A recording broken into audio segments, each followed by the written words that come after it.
Good afternoon, D&D, TikTok, and beyond, and welcome to Roll for Sandwich, the series where I let fate decide my lunch.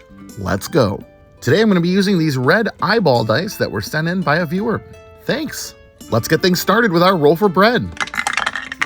5. Everything sourdough. This sourdough loaf is coated on the outside with everything bagel seasoning. And since there's not really a good reason to leave our sourdough untoasted, we're going to go ahead and use our toasting cantrip and get our slices a little crispier. Let's roll for our main. 1. Chicken liver pate. We rolled this brandy and sage chicken liver pate earlier this week, and it turned out to be pretty good. Doesn't really deserve the critical fail spot on the roll sheet. Sometimes I just put stuff at 1 that I haven't tried yet, and now that I have tried it, it's definitely not a fail. It's actually quite tasty if you like those kind of things. Next up, let's roll for cheese.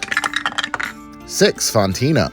Fontina is a semi-soft cow's milk cheese. It has a mild and nutty flavor and should be good alongside the pate. So far, we have the makings of a pretty decent sandwich, but we're only about halfway done. Hopefully we can keep it together. Next up, let's roll for roughage.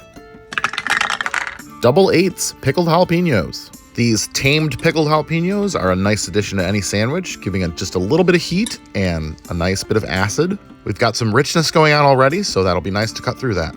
All right, let's get wild with the wild magic roll. 13 tortilla strips. Not mad about this roll. I'm a big fan of crunch on my sandwiches, and since we have such a soft main, it'll be a nice contrast texturally, and pickled jalapenos and tortilla chips go together very well. Kind of ended up with nachos with our pate. All in all, pretty solid sandwich. Let's see if we can stick the landing with the sauce. Last but not least, it's the D20 sauce roll. Here we go. 10. Acapulco Joe's. Acapulco Joe's sassy sauce, the only sauce brave enough to ask the question, what if a tortilla chip was made for the male gaze? Usually I don't put products on blast on this show, but the first ingredient's V8 and the second ingredient is ketchup in this hot sauce. Other ingredients include beer and grenadine. I don't know what's going on with this sauce. Taste-wise, it's fine, but it loses points for literally containing ketchup. All right, let's go ahead and get our sandwich closed up here. Get our toothpicks in to hold it together. And let's get it cut in half. Let's take a look at that cross-section. I've seen worse.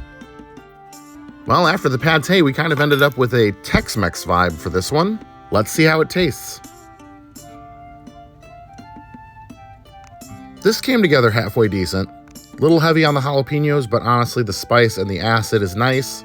Adding hot sauce to that was a bit redundant, but at least it didn't clash. The tortilla strips are an MVP, adding that crunch and helping to balance out that pate. Honestly, not bad. I'd make this again. Probably just swap out the sauce. Probably for some mayo or maybe an avocado ranch. All that being said, I'm going to go with an 8.6 today, and I'm going to call it the jalapeno. Thanks for hanging out with me today. I hope you have a great day, and I will see you again on Wednesday.